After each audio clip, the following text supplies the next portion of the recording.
a bunch of things, but let me. Let's have a look. Yep. Thank you for that, Ben. Okay. Yeah, I think Okay. we're live, Charlie. Should be. Nope. I don't see it on. Oh, now I do. I see it now. Okay. Hopefully that is good now. So we should be, yes, we should be live on X, Twitter, on YouTube. Cool. Oh, I need to mute myself though, because now I'm getting now I'm hearing myself like delayed by a minute. Okay, perfect. Smooth start. Yeah, great start. It can only get better from here. All right, sweet. So welcome everybody. I think everybody should be able to hear us now, finally. I see there is a ton of people on YouTube, so hello everybody. Thank you for joining.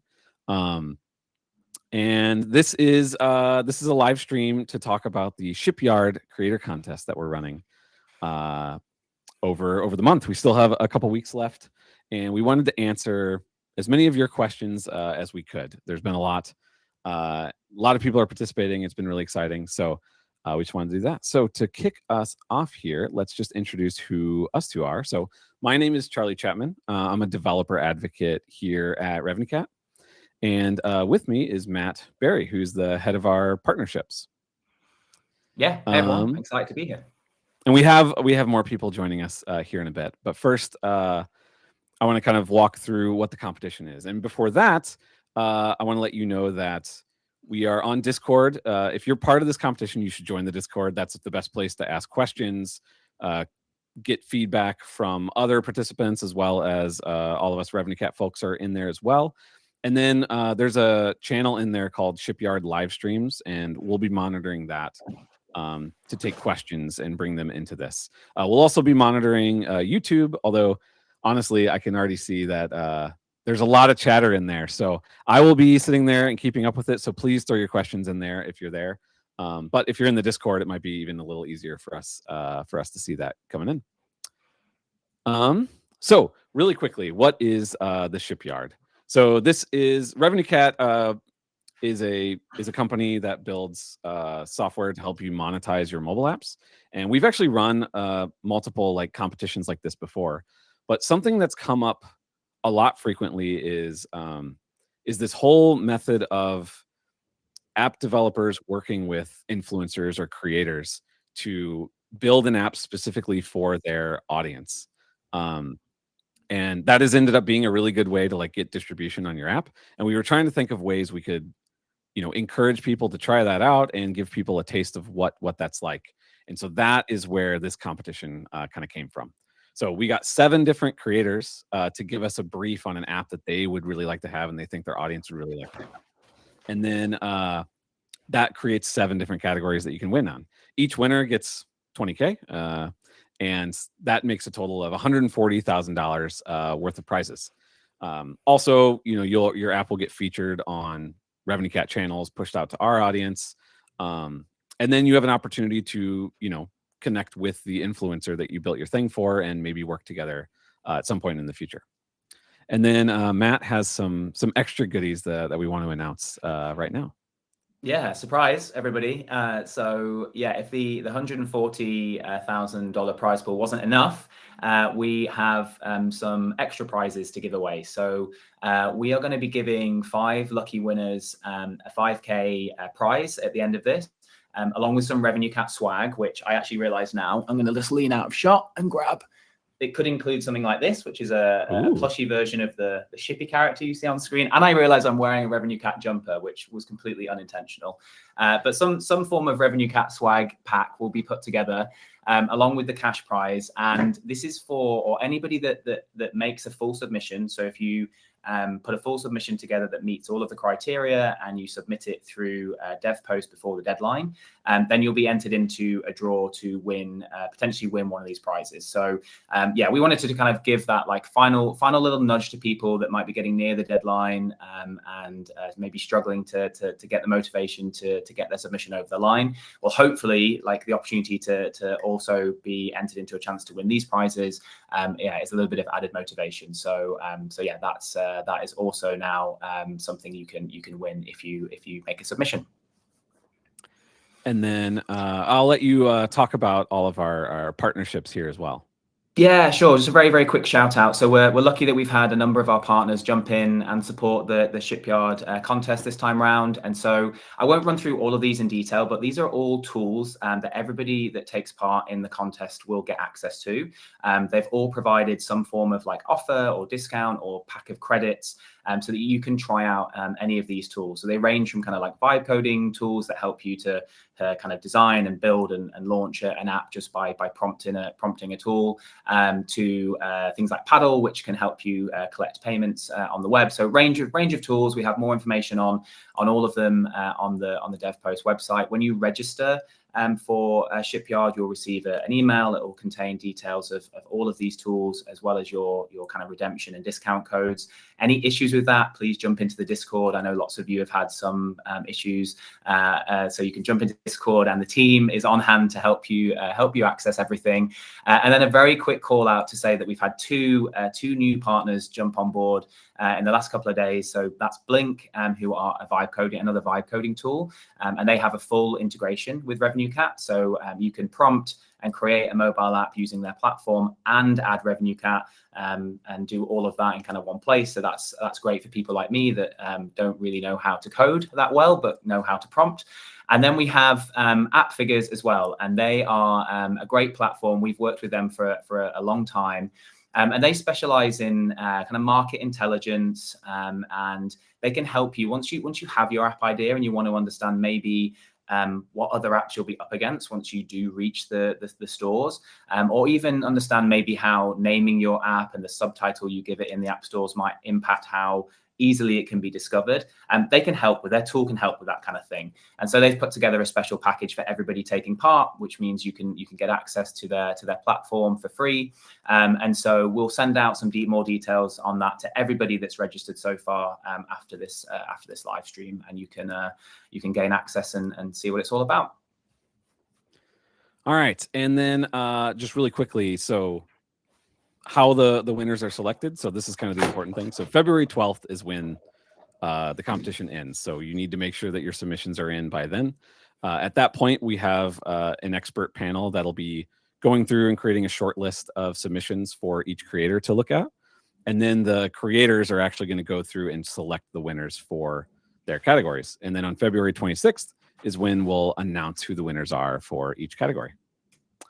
And then I just wanted to call out that people are really engaging and posting about it. A lot of people have started using the hashtag Shipyard 2026 to like post their progress on Twitter as they're building their apps. And so I just wanted to show like there's a bunch of really cool apps I've already seen out there that have been kind of inspiring for us. You never know when you start one of these how many people are gonna jump in and what they're gonna build. And so far we've seen some really cool stuff. So I just really quickly, this one by Tamer is for the I think this is for Simon's app. Actually, it's a like coaching app. There's one by Vaslan that is for this one's the one for single mothers who are like wanting to save money and learn how to manage their finances. And then AJ Picard is making what looks to be a really nice feeling to do app, which looks really fun. So just wanted to shout those out. I always like seeing people posting their progress and building in public. All right, so now without further ado, let's have all of our extra guests here join the stage. And I'll kind of go through the people that we have here. So let's start with the creators we have. So Eitan, and you all can join. Hopefully our platform here will work correctly and we'll start seeing people pop up. There we go. All right. There we are. All right. So Eitan is a cooking and lifestyle creator. And let's see if I shrink this, I think. There we go. Hopefully everybody should be able to see everybody now. And Eitan, do you want to give just a really brief summary of kind of the app that you're looking for? Yes. The app I'm looking for is to solve the problem that at least I definitely have, and I feel like others probably share in, is that we're so inundated with recipes and videos of recipes that we want to make. And I'm guilty as a food content creator of supplying part of this issue. And it's hard to keep track of, you see a recipe, maybe you save it, maybe you send it to a friend, but how do you actually, then get to actually making it? And so I feel like if there's an app where you can kind of store all these videos that you've seen on the internet, or even, if it's a recipe you saw in a magazine or in a cookbook, that can help you kind of remember the recipes that are, on your list of wanting to make. And then also with the actual execution of, writing the food list, maybe planning out on a calendar when you're going to make what, just kind of making that process easier, because, as time goes on, there's only more and more recipe content creators on the internet. And so there's so much content out there, and there's recipes you want to make, but sometimes because there's so much, it could actually, take time to get to the finish line of actually making it and deciding, when to buy the ingredients and when to make it and everything. All right. And then Simon, do you want to kind of explain the app that you're looking for? Yeah, totally. Hi, everybody. Essentially, I've been finding AI coaching and strategists that I've been building incredibly useful. And coaching is one of those like super high return things, but not everyone kind of necessarily knows how to find them. But essentially, I'm really interested in finding a way to make that kind of focused, contextually aware AI help actually accessible and easy to use for people. And that could be that could exist in a lot of different ways. So I kind of went, well, what if, because I do this and build it in Notion, but not everyone wants to be there. And I think the app experience can be incredibly powerful. So what if this was a thing where you could give it your who am I page, your values, your beliefs, what you stand for, what you're working on, your information, and then give it specific context, and then have specialist modes that you could speak to that would help you work out decisions or think things through. And this is not to replace human coaching, right? Absolutely not. It's to support that and augment that. But I've found that to be an amazing tool with what I'm doing. So I'd love to see what people come up with. I'm also a big love of like form and function and simple design. So I'm also really excited to see what people come up with on the kind of aesthetic, easy to use interface. Nope. I think we may have lost, or did you all lose me? No, I see everybody else moving. Okay. Yeah. I think that was pretty much wrapping that one up anyway. So then last of the creators we have here with us today is Gabby. Do you want to like give a brief description of what kind of you're looking for? Yeah, so I'm Gabby. I'm at PAX Light. My followers are very similar to me in that their pursuit in life is like a big, bold life. They want to travel the world. They want financial freedom. They want a lot of things, and I do want a lot of things, but accomplishing all of that at once takes a lot of organization and a very good mindset. So the best way to get done traveling, whether it's travel or financial freedom or whatever your goals are, is making it easy and making it fun. And that's my goal with this app, is to have people's goals be organized in a way that's easy to use and fun to interface with and really celebrates their accomplishments. I think that's something that's missing in the app space. And like even the productivity space is like, I want to feel a big dopamine rush when I accomplish one of my goals, whether it's a small goal of saving $100 to afford my passport, or if it's finally booking that solo trip that I've been like scared of for years. So that would be my dream app. It'd be really fun too if it were aesthetic and maybe even like screenshotable or shareable, or like I could share with the community when I do accomplish. I guess we lost Gabby. Oh, there she is. Sorry about that. Yeah. No, that's right. Share my goals or my accomplishments, my community, so they can rally around me. And yeah, just it's like goal accomplishment, big bold goals, travel, and community. Awesome. And then there are a few other creators that couldn't make it today, but you should definitely go to the website or the dev post and watch all of the briefs that we have to understand, all the other options that you have there. And then we have two other guests here, which is our sort of expert judges. So the first is Bria. Bria has a bunch of experience doing basically exactly what we're talking about here. She co-created the Focus Friend app, I believe as like a solo developer, which with Hank Green, which went super viral last year. It was like a huge, big, very successful app. And so, Bria, I know I just sort of stole your thunder there, but do you want to quickly introduce like who you are? And Sure. again, your role for everybody that's listening is that you're one of those judges that's part of that early screening process. Sure. Yeah, I'm Bria. I am a software engineer by trade, and I created Focus Friend with a YouTuber named Hank Green. And Focus Friend is a gamified focus timer, and so like we launched in August, so about 5 or 6 months ago. Yeah, 6 months ago, and it went super viral. I kind of had this like theory about working with creators, and I just happened to have a person with a multi-million person audience. I think across his audiences, he's got over 30 million subscribers, followers, whatever. That was the first person that I tried this with, and it just like worked really well. So I'm just very, very passionate about software products for creators, not only for developers, but also for the creators themselves. Creators have and I'm kind of like introducing this topic, but creators are actually like have a hard time monetizing their audiences from my experience of being surrounded by creators.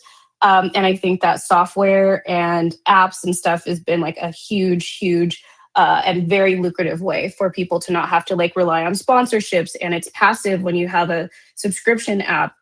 So I'm just really passionate about like apps for creators. So I'm really happy to be here and answer questions. Yeah, and like if you have questions about building for a sort of creator's audience, definitely bring those to the table. I think that's something that I personally have a bunch of questions for Bria anyway for. And then Ben, I apologize that there's not a nice slide here. I didn't realize Ben was going to make it, and so I did a poor job making slides here. So I'll let you introduce yourself, Ben, and you are also one of our expert judges. Cool, thank you. Let's see. I started out as a producer on American Idol, so I have judged thousands, tens of thousands of people because we always screen them before they get to the actual judges. I come from more of like the Simon Cowell camp, so I don't know. I'm pretty tough. After that, I'm a third-time founder. I did a virtual graduations company. We went from 0 to 7 figures of revenue in 60 days during COVID. And most recently, probably why I'm here, is I created the Talk to AI app, also known as Pookie Tools, which according to ChatGPT is the most viral AI creator app of all time. And I'm really looking forward to seeing what you guys make. All right. And so with that, let's get to the Q&A. So like I said before, ask questions in YouTube, ask questions in Discord, ask questions on Twitter. And I'll be going through and monitoring those and trying to bring those in. But to kick us off, while I'm doing that process of trying to collect some of these, Matt has kind of put together a list of some of the frequently asked questions that we've been getting over and over and over again that would probably be good for us to sort of answer live here. Yeah, let's cover some of these off quickly because, yeah, as Charlie said, we've seen these a few times, and I can see people posting these in the Discord right now as well. So just to clear some of these up. So, do you need to publish to the App Store? So the short answer to this is no. So apps to be eligible, you must have your app on either TestFlight if it's an iOS app or Play internal testing if it's Android. They don't need to be on the public stores. If you do publish your app on the stores, that's fine. There's no issue with that, but it won't impact the judging kind of positively or negatively, as it says there. We've seen a few reports over the last few days of people struggling with TestFlight, and so if that's the case, then you can just provide an app store like the public store URL in your submission, and that's absolutely fine. So we'll clarify that again in the Discord and respond to people that have been asking about that specifically, but just to clear that one up. Is the Revenue Cat integration required? Yes, that is one of the requirements for this. So you must have the Revenue Cat like SDK installed and included in your app. Lots of resources online if you need any support with that. We've got YouTube videos, tutorials, documentation, and again, you can use the Discord if you have any issues on that piece in particular. Can you build for both iOS and Android? You can. So if you want to use a cross-platform framework, that is allowed. But just a reminder that it has to be mobile and not web-focused. and you can use existing code, but we're obviously looking for apps that have been significantly developed and designed and worked on during the contest period, rather than anything that was built and developed before the contest kicked off. And then Charlie, if you can hit next on the slides, I think we should have a couple more. Can you submit multiple projects for the same brief? So no, you can't. So we're only looking or allowing one submission per brief, so per creator. You can, if you want to go wild, you can do 7 different apps and build an MVP for each creator brief. But we would probably recommend not doing that and focusing on just one and trying to make that one as good as possible. You can work in a team. So we've had a few questions about this. So teams are allowed up to 4 people, but obviously you can also work by yourself. You do get to keep the IP, so you'll retain full ownership of kind of all intellectual property associated with the app that you're building. And then we've had a few questions around whether a partnership with the creators, whether that's guaranteed. So that ultimately is the goal, but comes down to finding kind of mutual agreement with the creator if you were to win the competition. So you will get an introduction, you'll get the opportunity to speak with and collaborate with the creator, and then the aim is that hopefully you can kind of go from there and develop the app in unison. So yeah, that covers it for the commonly asked questions. Hopefully there's that's a little bit clearer. We've updated the frequently asked questions on the dev post website, so have a look there as well if there's something that still isn't clear. And then yeah, we wanted to shout out this blog post that we released a couple of days ago with more information on like how to get your app ready for submission. And so lots of like top tips there on what to look out for as you're kind of filling out your dev post submission form. So yeah, have a look at that one, and hopefully that answers some of the questions that folks have had. All right, and then I think I've been bringing a bunch of them into our system here, so you should be able to start pulling from those. Matt, and I'm pulling them from both Discord and YouTube, and I'll jump into X here pretty soon, but there's a lot. Okay, yeah, there is. All right, well, let's try and get through these. Well, one question I know we definitely need to ask all of the creators here then is just a little bit more about your audiences and like the demo that keeps coming up, like typical demographic, what does like a typical user of your app going to look like? If you could just share very briefly a little bit more information on that, that would be great.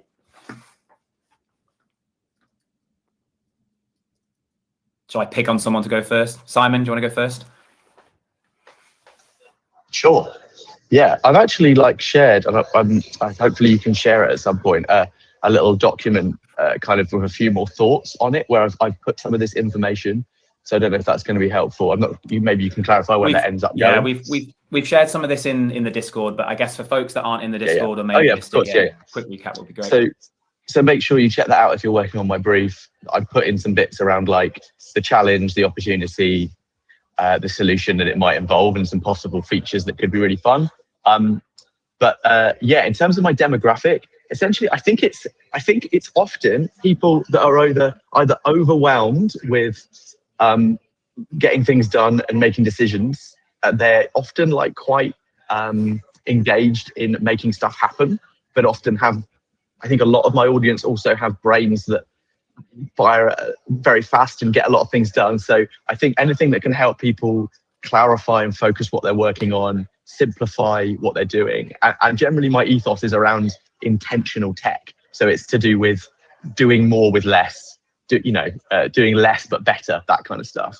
And in terms of actually who my channel demographic are, I would say they're probably the majority are like 25 to 45. Watching on YouTube, it's majority male. A lot of them are watching on TV, and their main operating system is probably iOS. So there's a little bit of like YouTube data that I have.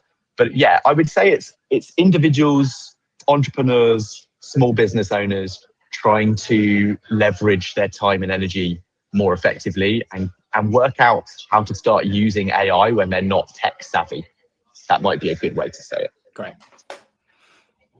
Awesome, thank you. Gabby, do you want to jump in next? Sure. I think my audience, the best way to describe them is me 5 to 6 years ago. So they are, like I said, I kind of described ambitious, they want to travel, but they may not see like the direct way how. So they're kind of testing in their life, whether it's like study abroad or whether it's a remote job, or, you know, they're trying things out. But they also, the number one thing they need is really just a confidence boost. They need the data and the like little wins to help keep propelling them forward on that journey to find what works best for them. So that's why I think it's so important for the app to have like over exaggerate their wins. Like if they apply for their passport, if they've been putting that off for a year, I want it to like explode fireworks, because really it's worth the celebration, those little steps that they take to get towards their dreams.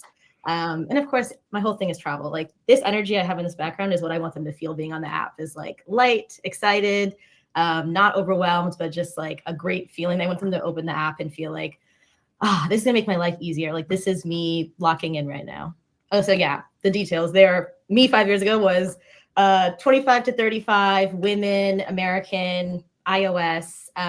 They are consuming all the content online. They're probably a little chronically online, but they need the app to structure them and hone them into like the actual tasks they're doing. Awesome. Thank you. All right. And that leaves Eitan. Yes, my demographic is pretty like all over the place on different platforms. I would say the biggest group would be probably like 20 to 40 years old. Obviously have a strong interest in cooking. And I would say are like generally adventurous cooks. And I would say it's a combination of people who are a bit more beginner to like intermediate. So like I try to make sure that, you know, I do a combination of my content of recipes that are super accessible up until things that are pushing people out of their comfort zone a bit. So I would say anything like instructional should be something that someone who's like newer to the kitchen can understand. And I always try to assume that whoever I'm speaking to knows as little as possible to make sure that I'm, you know, being as descriptive as possible. Got it. Great. All right. Thank you. We have a lot of other questions to get through, so I'm just going to start firing these onto the screen. Some of these are, I guess, all of you can chip in, including our judges as well, and then others are kind of creator specific. So we'll do our best to get through as many of these as possible. And Charlie, please like flag any I'm missing or any you think we should answer quickly. All right, so Eitan, there's a couple for you actually. So why don't I fire these ones up? I should be able to actually put them on screen. So here we've got one about like, what is the main focus? Is it user experience for extracting recipes with the ability to add it to the grocery list? Is that really what you're looking for, or is it something? I mean, that's kind of part of what you were talking about with your brief, or is it something else? Yeah, I mean, I think in terms of like I would say the main focus being keeping organized with the recipes, specifically with like the ingredient list. And I don't know if that's necessarily that the app would be able to like watch the video itself and come up with an ingredient list. I don't think that is, I don't know that would be super realistic, at least, especially in a accurate way that then would be able to make in someone's kitchen, but more organizational. You know, ideally the person can put their ingredient list in themselves. Yeah, so I would say not extracting it, if that makes sense. Okay. Yeah, that makes sense. All right, great. And then Gabby, there was one for you here that I've now lost, but I'm going to find it again. Hang on. Okay. It's a long list. Sorry. It's a long old list. I don't know where this one's gone. Okay, actually, we did have another question about whether Eitan, again for you, like whether you want people to be trying to extract from reels and shorts and websites as well as from photos of recipes taken from books and then save them from within the app. So, I mean, that would be awesome, but I think that would be hard. Yeah. All right. Yeah, Gabby. So a question about your like audience. So do you regularly, is Gabby still with us? I can't see.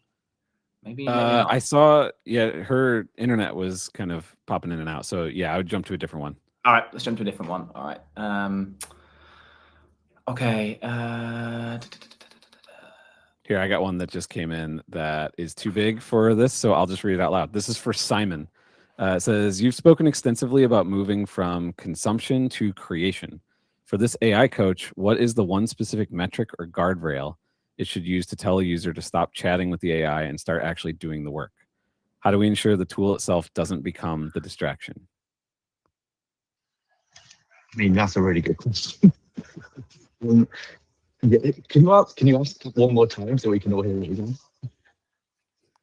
Yeah, and I wish I could fit it on the screen. I'm really sorry. So this is you've spoken extensively about moving from consumption to creation.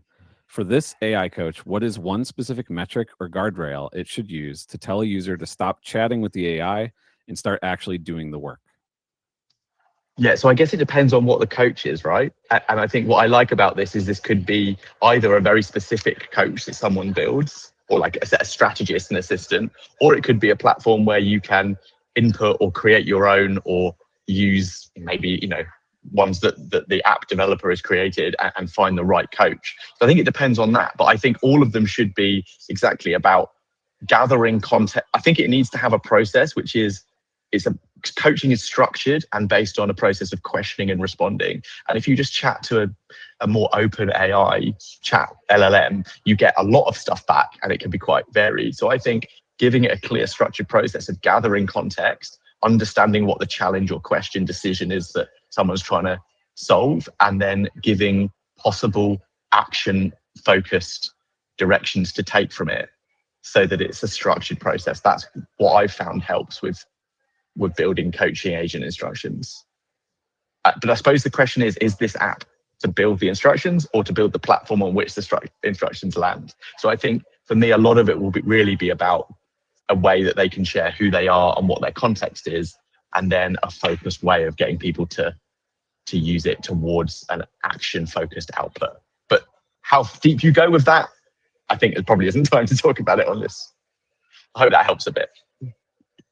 Yeah, I think that makes sense. It is like that's a chunky topic. They can DM me if they want to ask more about it.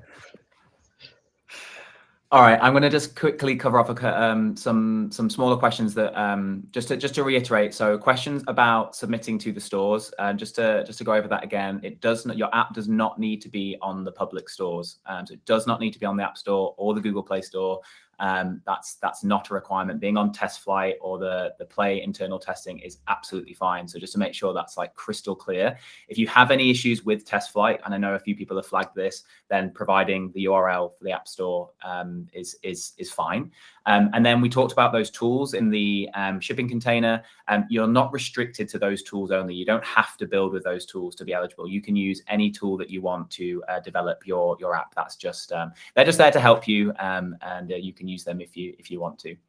All right, Gabby, I had hold on. Just to piggyback off of that, this one it just came in, and I think it's kind of related. It's asking every part of the app should be working, right? Will you look at the code we write for technical evaluation? So yes, everything should be working. I do think that is an important thing. If you open it and it doesn't work, it's probably not going to be judged very well. But nobody's we're not opening up. The code doesn't have to be open source. We're not worried about how the sausage is made underneath the hood. What matters is how it actually is for users themselves.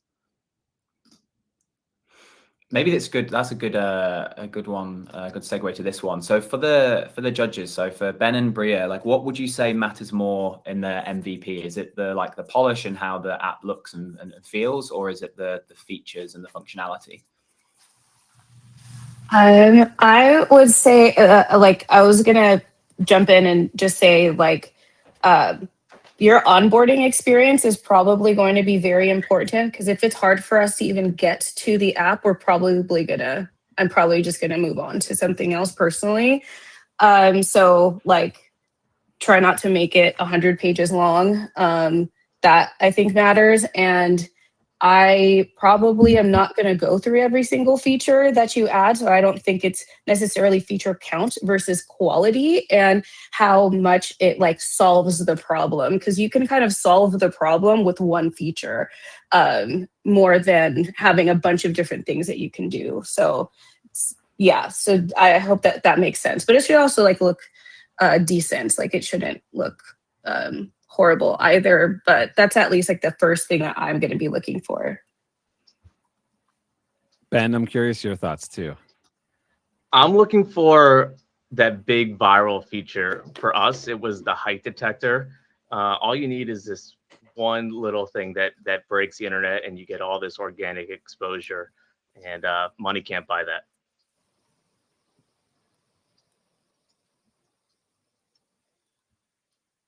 All right, great. Gabby, I had a question for you just before. I don't know if it was your internet wobbling or it was the fact I was about to ask you the question, which is why it disappeared. But we got a question here from someone about your followers, I guess, your audience members. Do they typically like DM you and ask for personal advice and reassurance? And then, you know, what kind of messages are people reaching out with that? I guess the idea is here to get a better sense of what people are asking you, and then how that they could address that in their app. Yeah, I would say I definitely get a lot of personal messages. People want to know how I got the confidence to have a TEDx talk or to go to 60 countries by myself. Like they want to know, they want to get in my brain and sit in my brain and be like, I can do it too now. And I think that's why the idea for this app is so like, this is how I did it, was those tiny micro wins and having kind of appreciation and being kind of rejection or failure proof. I'm like bond proof. Like you cannot reject me. I have great confidence, but that's how I built it, was like tiny little wins.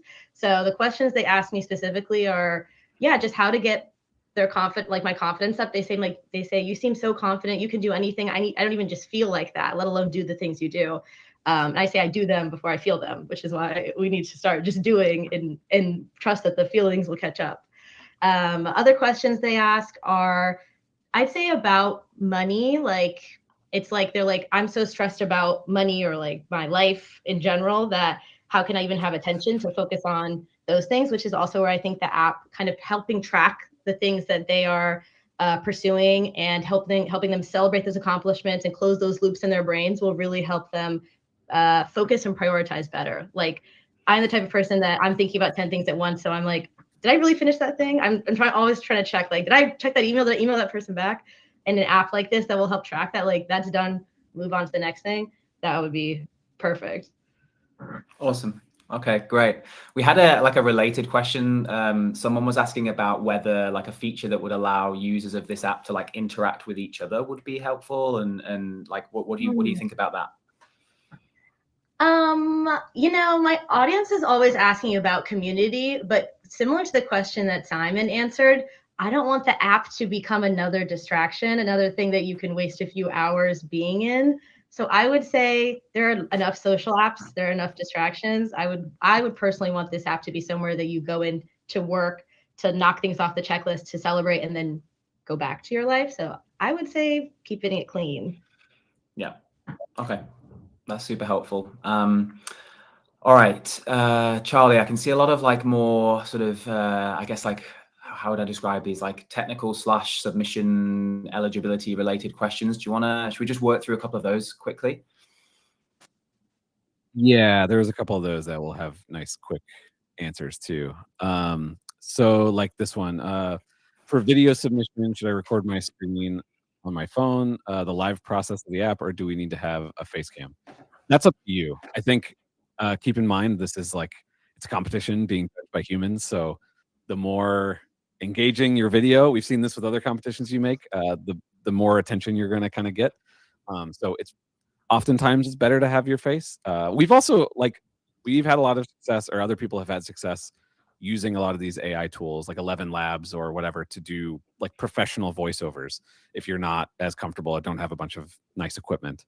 The main point is that you're communicating the idea behind the app well, but definitely you should include obviously the app in use and showcase that. And then there was another one that was a good, oh, should we disable paywalls for judges to test?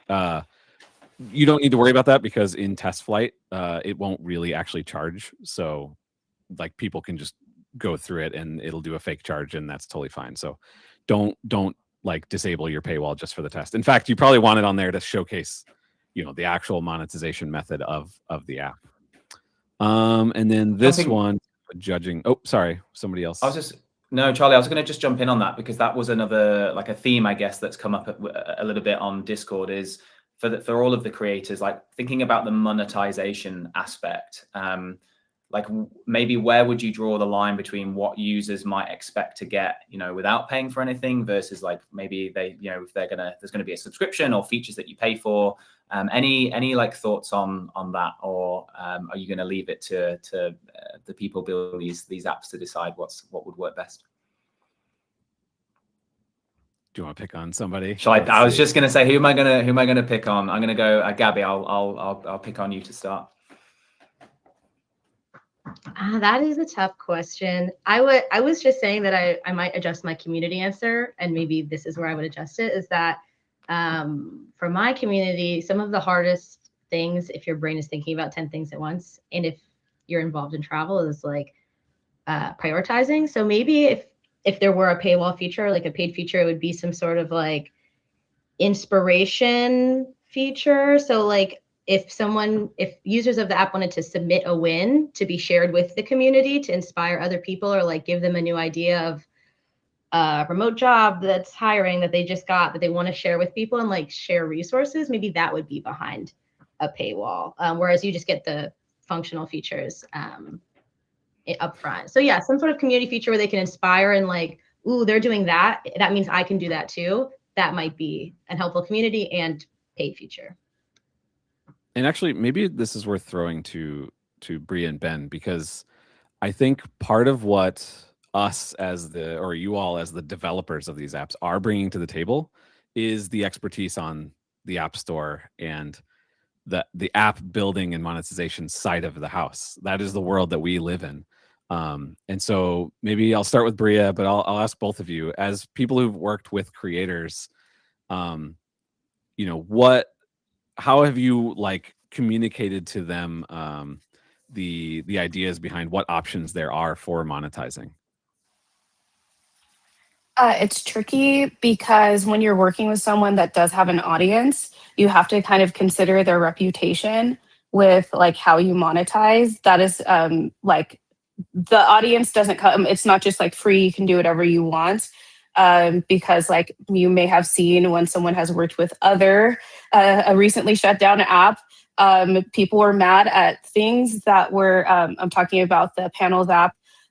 People are mad at things that were very standard practice for like other app developers. So you have to really consider the person's reputation with monetizing. But on top of that, I would not rely on the creator to know anything about monetizing. I think that's why they want to work with you, is because you are the expert. They're not product managers. They're not like studying what good paywalls are. Like, I think it's up to you to figure out how it fits within their ethos, if that makes sense. Like, you can't push too hard, but you can, but also you can't really do like aggressive monetization depending on who the creator is. But I also wouldn't go the other way where it's like donation based or anything like that, because like you're not going to make money that way. Like, you'll make a couple. Like, you'll get, like the super hardcore people who will do like a donation, but you're probably not going to get like the like recurring revenue that you're looking for. Yeah, and that has a tendency to fall off fast. And then it's not worth spending the money to keep the app well maintained, which actually then hurts their reputation long term. So that's the thing that developers kind of bring to the table in terms of explaining that. How about you, Ben? So 2 years ago, I was a tech outsider, and the way I learned all this was pretty much Twitter. And Steve from App Masters, his live streams are amazing, and he just drilled home to me, hard paywall. And I completely agree with that 100%. You can give them a free trial. They can test it out. Now, you got to think of what's the point of your app. Is it in the marketing bucket, or is this another revenue stream? I'm all about revenue stream and providing a valuable experience that makes that paywall worth it, especially in the day of AI. Like, everyone knows that inference is expensive, and people are willing to pay for it because it adds so much value to their life. Like, the briefs I'm hearing with focusing and things would add so much value to my life. I'd be happy to pay for that. So I guess the pulling back, the broad answer then is, I think it should be part of your submission, is like, what you're doing as part of your submission is explaining how you would monetize it and essentially pitching that to the creator as part of your submission. All right, And it depends. Oh, I go just ahead. wanted to quickly say, like, because virality is also something like I feel like what helps reach those virality things is kind of deciding what's behind the paywall and what's not. So, or at least that's, I feel like, why Focus Friend did and continues to do really well. Right. If the like viral moment is behind a paywall, Yeah. you're sort of cutting it Or off from being able to yeah, spread. or someone can reach it within their free trial. Yeah. Yeah, free That makes trials sense. are legit. Cool. Okay, so this is another kind of sort of technical submission question. Will the influencers use the app, or will they only see the demo video we provide? So the only requirement for reviewing is that the video will be watched, but the app will be accessible for diving in deeper. So you really need to make sure that the demo you provide is engaging and pulls you in and explains everything. And like any videos, as all of the creators here probably know way better than me, the beginning, like you need to make it engaging, a hook at the beginning and really like pull people through. Because yes, there's a requirement to watch the whole thing, but anybody who's done any sort of judging, Ben, I'm sure you've sat through a lot of videos where you're contractually required to watch the whole thing, but your brain kind of starts shutting off at a certain point. So you really got to make it engaging and really focus on that. 100%. Perception is reality, right? Yeah. Social media.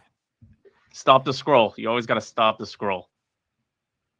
Stop the scroll. Exactly. Can I chip in on that? Because actually, like, I totally agree. And actually, like, if we think about the scale of this, might be obvious to say to all these brilliant app developers, right? If we think about the scale of the app store, that is, an app is very much like a YouTube video, right? We're in the business of clicks and then first line delivery on the promise. So I think if you can make the story of what you promise really clear, make the click undeniably easy to make, I have to see what this is, and then deliver immediately with your first moment in the app, that's just like a great YouTube video. And it's also providing value and making people trust you. So for me, like it all aligns so beautifully. So that would be my 50 cents or bob or whatever you say.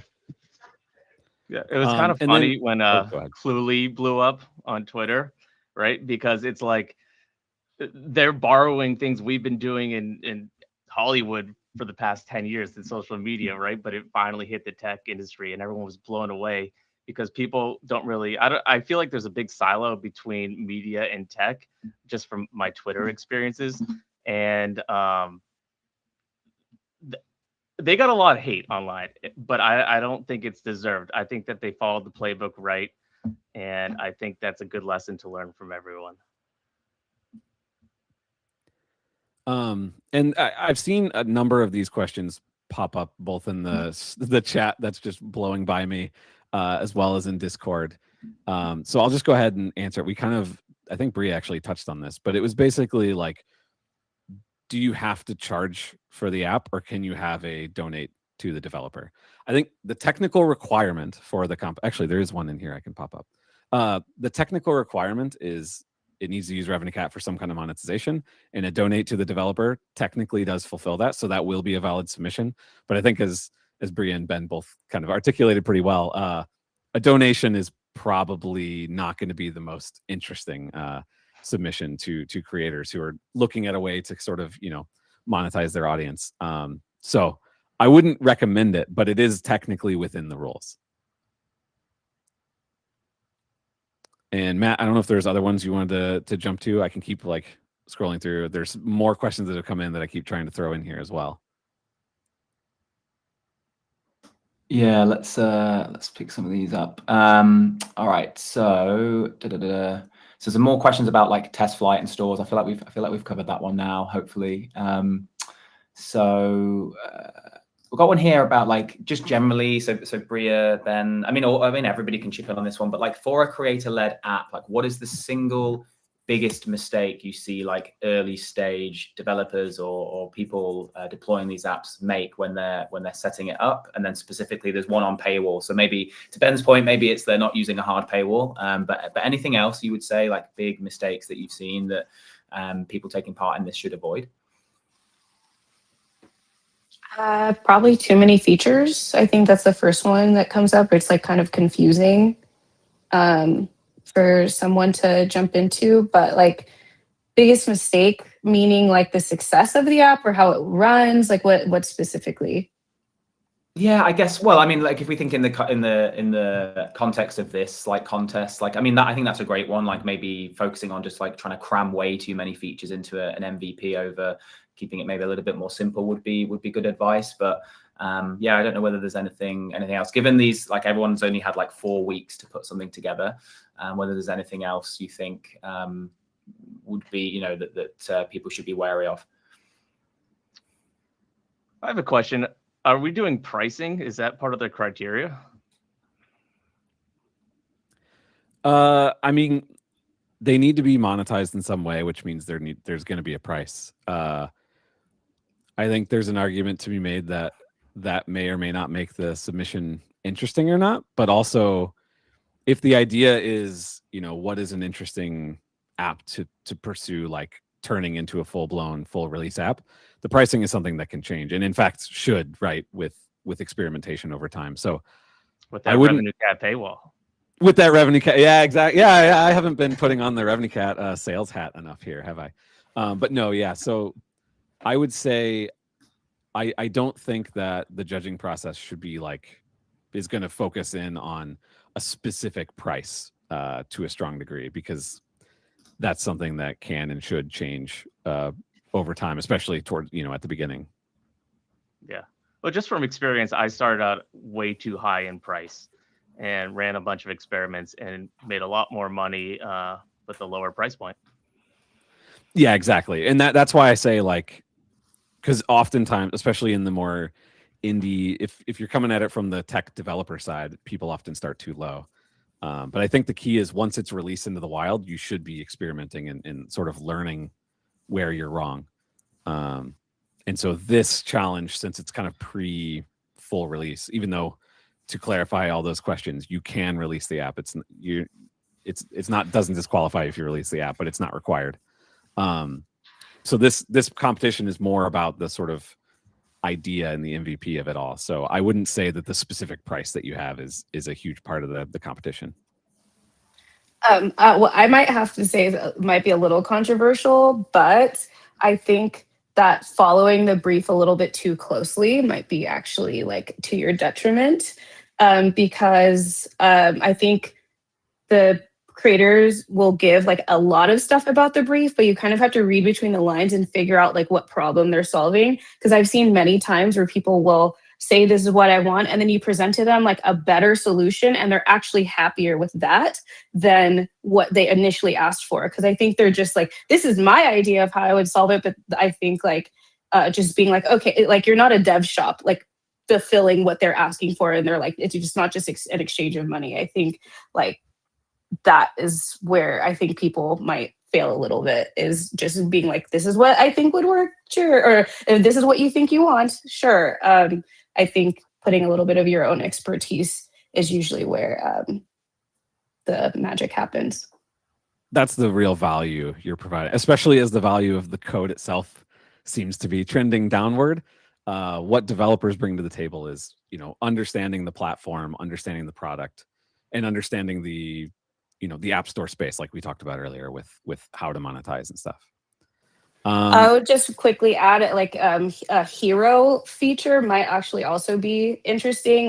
The thing that Eitan had said earlier, that sounds really hard, that if you solve that problem, I'm sure he'd be really happy. Sometimes those things that just sound really hard, and then you figure it out and you make it look really cool, make it really simple, that might be better, That makes sense. I have one that I've seen pop up a lot in the chat that I'll do, and then Matt, if you have any, we have about 2 more minutes left on our time here. So I keep seeing this pop up. Do we need a working backend, or is it enough to have demo user flows? So the app needs to work, like we said. So the backend doesn't need to be scaled to everybody at this point, right? This is an MVP, but we don't want just like a PowerPoint deck where it's completely fake. Like this needs to be a working application at this point. Just to answer that one. And then, is there any other ones you want to make sure that we hit, Matt, before we wrap up? I don't think so. There's a lot of questions, again, more like just submission related and technical related, and we'll follow up after this with a blog post maybe, or an update in Discord, and we'll make sure we answer all of those so it's super clear. I don't see anything else for like the creators we have with us that we could ask, unless I've missed anything. And again, like, please jump in the Discord, ask us questions there. That's where the continued conversation happens after this.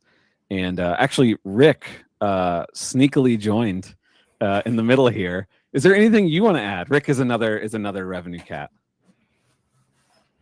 No, you just wanted your face present. There's a cameo. I don't know if people noticed. No. Oh, well, actually, maybe real quick on the pricing thing. One thing to keep in mind is